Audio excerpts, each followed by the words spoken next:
Hello viewers, myself Vishal Kumar Sharma from LJP SBM Saraswati Vidya Mandir Inter College, Jansat Road, Muzaffarnagar. I welcome you in Vidya Bharati YouTube channel Muzaffarnagar. Today we are going to study primary auxiliaries. So students, when we study any topic, the first question comes in our mind, what is the topic? What is the meaning of the topic? The meaning of this topic, primary auxiliary.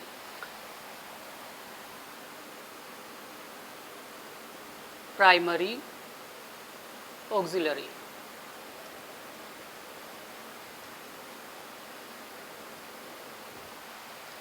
It is also called helping verbs.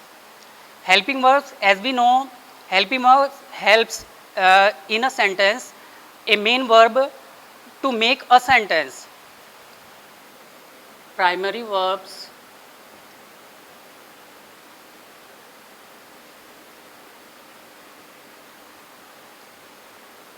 help in making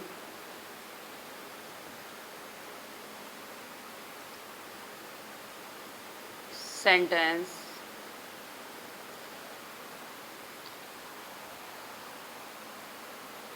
negatives, interrogatives,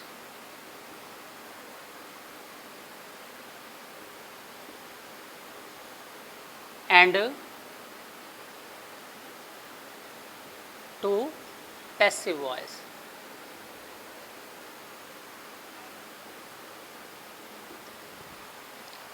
primary auxiliaries helping verb की सहायता करती हैं, main verb की सहायता करती हैं sentence बनाने में, नेगेटिव्स बनाने में, इंटेरोगेटिव्स बनाने में और पैसिव वॉइस बनाने में।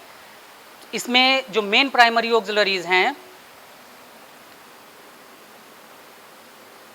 वो हैं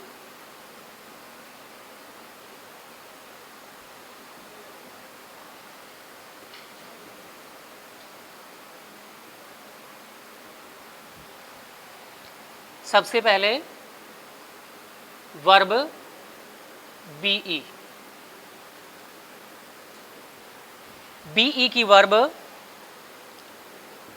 is, are, am, was, were और being. Secondary verb have. Have की जो वर्ब हैं has, have and had. Third place पे वर्ब डू। डू की जो वर्ब हैं do, does and did. So students, हम ये 12 प्रकार की प्राइमरी ऑक्सिलरीज हैं, इस सेशन में हम इनका अध्ययन करेंगे। बीई की verb is, are, am, was, were और being. First of all we study is, are, am, use of is, are, M.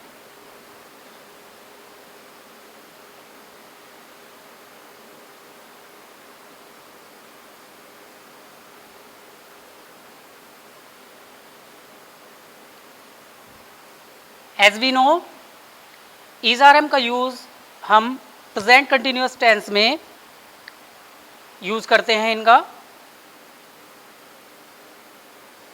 These verbs are uses in present continuous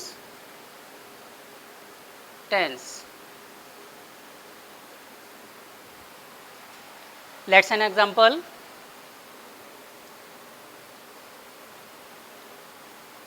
Ram is flying a kite. Ram is flying a kite. यहाँ पर is primary auxiliary है क्योंकि यह main verb flying की sentence बनाने में help कर रहा है। ओके। इज प्राइमरी ऑक्सिलरी जो कि मेन वर्ब फ्लाइंग की हेल्प कर रहा है, इसलिए इन्हें हम हेल्पिंग वर्ब्स भी कहते हैं। इसी तरह से एक एग्जाम्पल प्लूरल सब्जेक्ट का लेते हैं।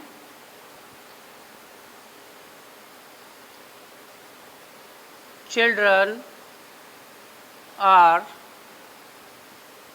Playing in the ground. यहाँ पर आर प्राइमरी ऑक्सिलरी है जो मेन वर्ब प्लेइंग की सेंटेंस बनाने में हेल्प कर रहा है। इनका यूज हम पैसिव वॉइस में भी करते हैं। पैसिव का एक एग्जांपल देखते हैं। In passive voice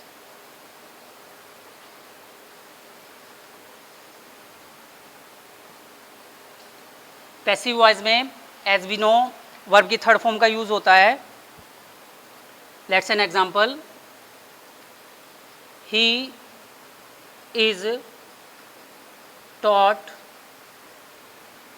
bye my brother. यहाँ पर इज का यूज प्राइमरी ऑक्सिलरी के रूप में हुआ है और इसमें पैसिव होने के कारण यहाँ पर वर्ब की थर्ड फॉर्म, टीच की थर्ड फॉर्म टॉट का हमने यूज किया है। इसी तरह से एम के साथ में आई और प्लूरल सब्जेक्ट के साथ में हम आर का यूज करते हैं। लेट्स अब हम वाज और वर का यूज सीखेंगे।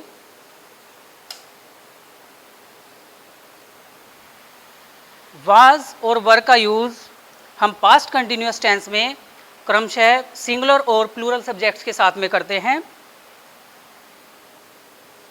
Was and were past continuous. Past continuous में यदि सिंगुलर सब्जेक्ट है तो वाज का यूज होगा आईएनजी फॉर्म के साथ में, और यदि हमारा सब्जेक्ट प्लूरल है तो वर का यूज आईएनजी के साथ में हम करेंगे। लेट्स एन एग्जांपल,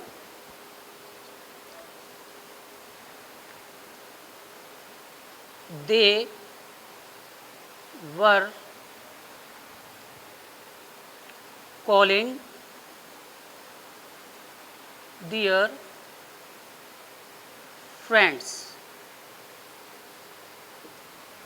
यहाँ पर वर प्राइमरी ऑक्सिलरी की तरह यूज हुआ है और पास्ट कंटिन्यूअस होने के कारण यहाँ पर वर्ब में आईएनजी फॉर्म यानी प्रेजेंट पार्टिसिपल फॉर्म का हमने यूज किया है। वर्ब प्राइमरी ऑक्सिलरी और कॉलिंग मेन वर्ब जो कि प्राइमरी ऑक्सिलरी मेन वर्ब की हेल्प कर रहा है, इसलिए यहाँ पर ये हेल्पिंग वर्ब भी कहलाती है।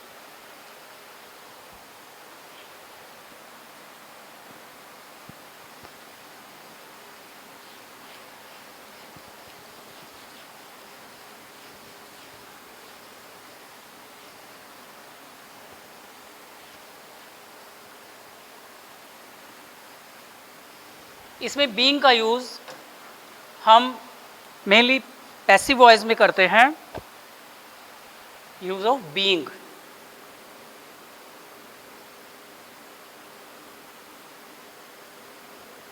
इन पैसिव वॉइस कैसे, एक एग्जांपल देखते हैं।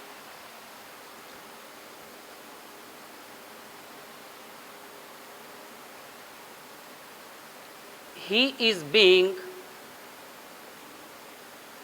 scolded by his father। यहाँ पर ये being प्राइमरी ऑक्सिलरी है। इज यहाँ पर मेन वर्ब की तरह यूज हुआ है, ये प्राइमरी ऑक्सिलरी है और इसी के साथ में पैसिव होने के कारण इसमें स्कोल्ड की थर्ड फॉर्म स्कोल्डेड का हमने यूज किया है। He is being scolded by his father। अब नेक्स्ट आता है इसमें verb have.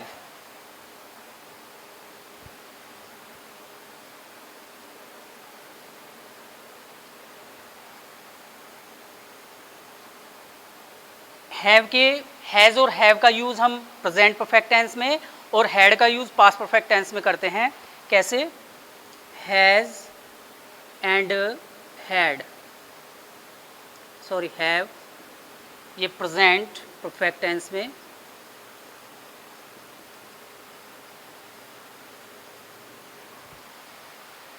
Let's an example.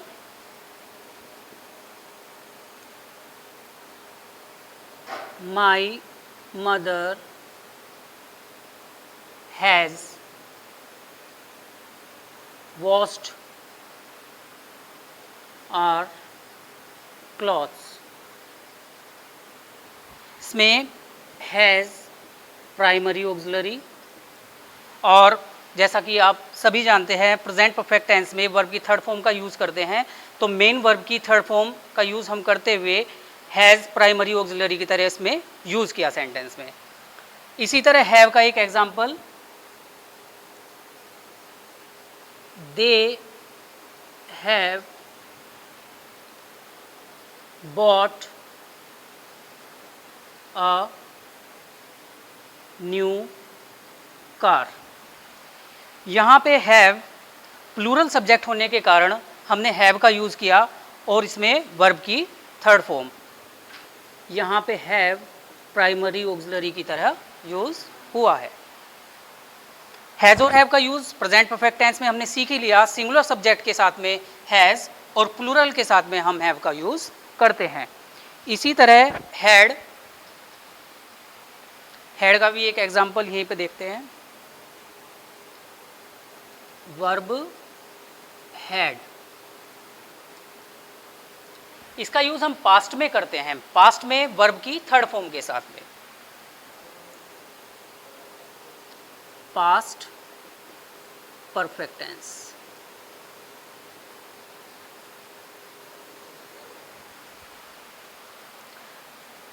Let's an example,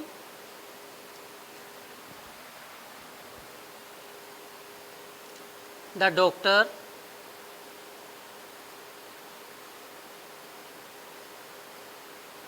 had tested the patient।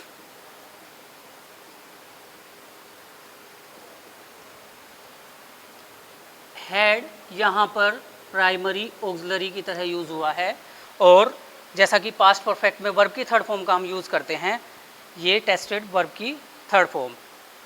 इस तरह से हैज़, हैव और हैड के यूज़ हमने क्रम से सीखे। इसी तरह वर्ब डू की तीन forms do, does and did का हम स्टडी करेंगे। Verb do,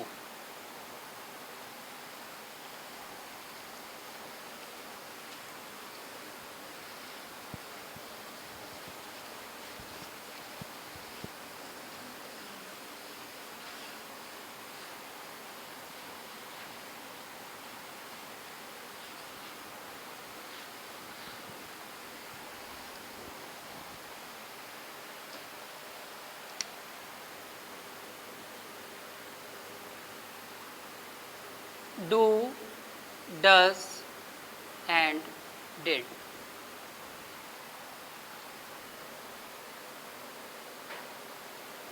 use of do and does।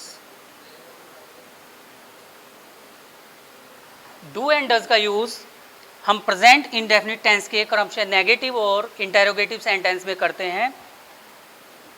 Present indefinite,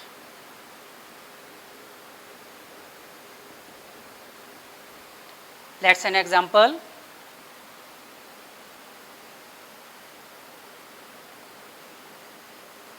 my friends do not like movies। Plural subject होने के कारण यहाँ पे डू का यूज़ हुआ है और ये प्राइमरी ऑक्सिलरी की तरह यूज़ हुआ है। चूँकि ये लाइक जो मेन वर्ब है, मेन वर्ब की हेल्प कर रहा है, इसलिए डू यहाँ पर प्राइमरी ऑक्सिलरी के रूप में हमने यूज़ किया है। इसका एक डज का एग्जाम्पल लेते हैं इंटरोगेटिव का।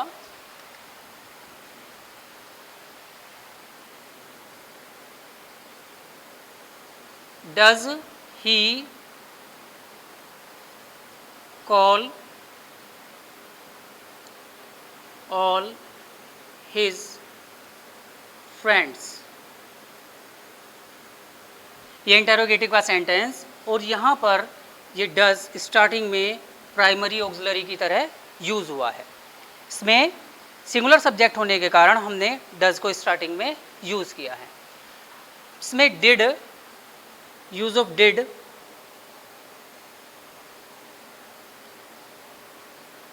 डिड का यूज़ भी हम पास्ट इंडेफिनिट टेंस में इंटेरोगेटिव और नेगेटिव दोनों प्रकार के वाक्य बनाने में करते हैं। पास्ट इंडेफिनिट का एक नेगेटिव का एग्जाम्पल लेते हैं।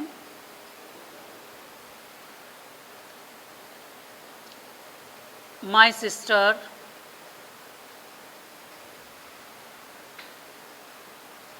Did not clean the house. यहाँ पे डिड प्राइमरी ऑक्सिलरी के रूप में नेगेटिव सेंस में यूज़ हुआ है, और पास्ट इंडेफिनिट में सब्जेक्ट चाहे सिंगुलर हो या प्लूरल हो वहाँ पे डिड का ही यूज़ होगा। My sister did not clean the house. एक एग्जाम्पल इसका इंटरोगेटिव का, डिड स्टार्टिंग में आ जाएगा, did all the players reach in the playground.